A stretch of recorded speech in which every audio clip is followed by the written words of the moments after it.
Alright, so we are now going to learn about rigid taping of the ankle joint, but more of a rehabilitative ankle taping when the ankle is recovering from an injury and after the healing stage has passed, it's into recovery stage and it's getting closer to return to sport. You want that additional stability to the ankle while limiting movements to some extent.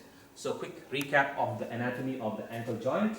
Right, so that's the lateral side of the ankle. You have the peroneus tertius on the top, the peroneus longus below, and the plantar muscles further down. You have the extensor digitorum longus. You have the muscles like soleus behind.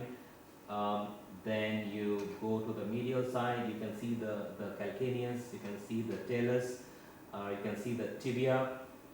You can also see the fibula. And you can see the outlines, which gives you a clear picture of how the ankle mortise is constructed. So that's the medial side of the ankle, and you have the abductor hallucis going from calcaneus all the way to the great toe. If I can remove the muscular part, you can simply see the skeletal make of the ankle joint. Okay, so behind you have the tibia, you have the fibula, below you have the calcaneum, then you have the talus. In between the calcaneum and talus is a talocalcaneal joint. In between the fibula and the talus, you have the talofibular ligaments. Remember, the ligaments that gets most commonly damaged in the ankle joint. So you see, the ankle joint is so constructed that the anatomy of the bones itself gives the ankle joint a lot of stability. All right, but incidentally, we don't have very strong muscles and ligaments, and hence it has an increased tendency of getting inverted mostly and twisted in different sports where jumping and landing is involved, where too much of sharp direction change is involved. Alright, so that is give you a quick view of the anatomy of the ankle. Now let's come over here and learn how to do an open basket weave, which is also learn a closed basket weave, which is also called as Gibney's technique, G-I-B-N-E-Y. So what I've done is I've already covered the part of the shin and part of the foot with the foam under wrap. Now what we are going to do is we are going to put some anchors. Only a part of it I'll attach to the skin to make sure that the adhesiveness is quite adequately obtained, but about 2/3 is over the foam wrap, so it won't cause him much of a discomfort. All right, nice. So I'll use one more. Now you all know the reason why, so that I maximize the chance that I get a good grip on the anchors by the stirrups. Okay, remember, we want to stay clear of this bone, which is the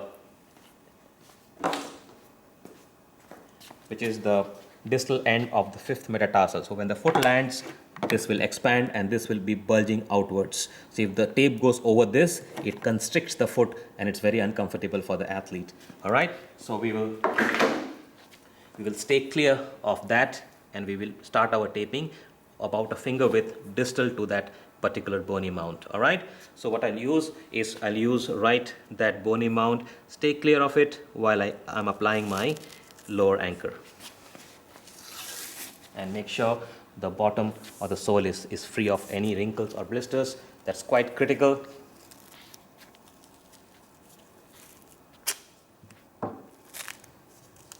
All right, so just one lower anchor is good enough. Now remember, the most common ankle sprain is inversion. The foot goes inside and plantar flexed, and that pulls the ligaments right here, the anterior talofibular ligament, the calcaneofibular ligament, and the posterior talofibular ligament. So you want the foot to be dorsiflexed and everted. So this is our position of taping it. What we're going to do first is we're going to create 3 stirrups. Stirrup number 1, always start from medial, go outside, because you want a foot to be pushed in this way. You don't want a foot to be pushed in the direction of the injury. All right, so we will start from the top, cross the malleolar bony prominence as our anatomical landmark, about 1 finger width from the edge of the sole, so everything is just going perfect. cross again over the malleolar prominence on this side and stick it here. So the reason why we put 3 anchors, because it has a lot more surface area of sticking itself. Alright, so once I'm happy, I will kind of press the anchor in place, stirrup in place. So now what we do is, after one stirrup, we apply one horseshoe. Okay, one stirrup, one horseshoe. Then second stirrup, second horseshoe. So again the same thing. Second stirrup, it starts slightly anterior to the first one. So now I'm quite happy. So I keep going, sticking all the way. Make sure the sole is free of all wrinkles. Then I stick it and I make sure that this goes all the way up. Tear it with a snap. Try and clean up these. And when I'm happy, I'm going to press this into its place. Okay, so second stirrup, second horseshoe. Stirrups are moving anteriorly, horseshoes are moving superiorly. Okay, so another horseshoe. Alright, maybe just one more stirrup which is slightly anterior to this. I'm not going too anterior because I'm almost reaching the front of his shin. So I'm going to just kind of adjust it, make place for one more stirrup, go all the way and stick it.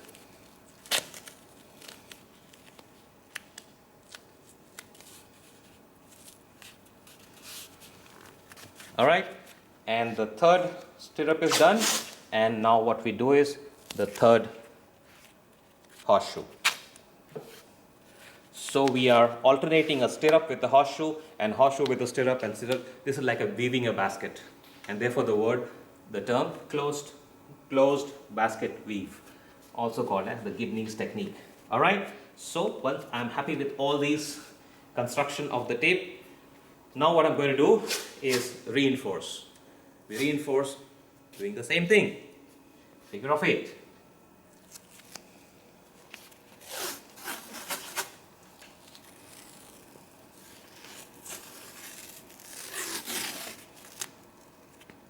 So that's one figure of 8,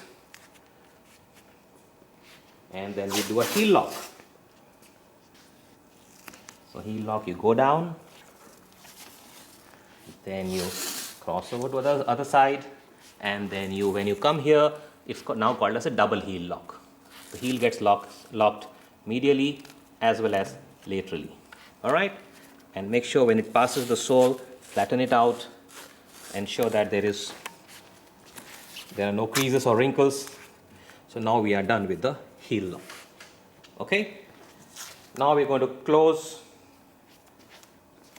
start closing this all the way. If the ankle is significantly unstable, you can do another figure of 8 and heel lock. Nothing stops you from doing that. Alright, now we're going to also remember another way of doing a heel lock. Come, let's try that here as well. We start from the top and we cross over. And we cross over. Previously heel lock we started from top of the foot. Another way of doing it is now I'm starting from the top, crossing over in front, coming down all the way, and now start doing my heel locks as I reach the other side. So now I'm here, I do a heel lock on this side, I cross over, I do another heel lock on this side, and I finish up here on the top. So now heel lock is doubling up as a stirrup and a heel lock. Alright, so it's almost like a suspender that is holding the foot to the shin as well as locking it here. That's another way of doing it. Alright, okay, always do this, try and flatten out as many wrinkles as you can.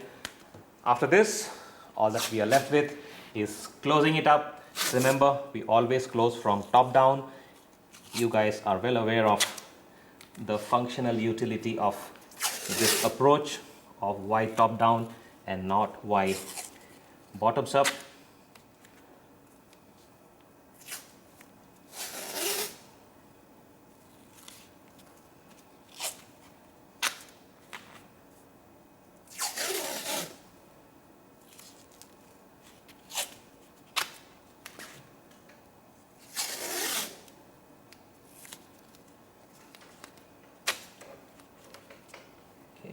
maybe just one more. Remember, the tape it costs, so it's not supposed to be wasted. Just apply as much as you need to and don't kind of go overboard in adding to the bulk of the tape. All right, once I'm happy, so there has to be, see this consistency, equal gap kind of between two. So this kind of consistency is going to make it a very uniform level of support. Okay, looks nice, looks clean, and promises to give the athlete significant amount of support. We just want to make sure that the blood is flowing right, so it's filling up almost instantly. That means we are not obstructing or occluding any circulation, indicating the tape is not overly tight. We just want to make sure that we are actually encroaching, so maybe this extra layer is encroaching. So remember, an easy trick of relieving this is just lift it up, put a scissor in and give a nick. Okay, and he will feel a lot of relief already. Okay, the last certificate of authenticity, ask the athlete to get down and walk a few steps and let us know how he feels, because that is what is the most important outcome.